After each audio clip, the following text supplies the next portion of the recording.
হচ্ছে break lining বা brake shoe, brake pad. এটা হচ্ছে এস ক্যাম, আমরা যে এস ক্যাম বলি। এই এস ক্যামটা যখন ড্রাইভার ব্রেক প্যাডে চাপ চাপ দেবে, এটা তখন এদিকে আসবে, এটা এদিকে যাবে।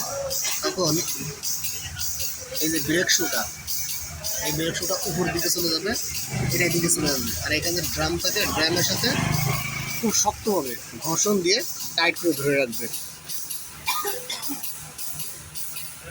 এই সমস্তটাকে বলে হচ্ছে ব্রেক শু। আর উপরে এটা হচ্ছে ব্রেক প্যাড বা ব্রেক লাইনিং, এটাও তাই। আর এগুলো হচ্ছে রিটার্ন স্প্রিং।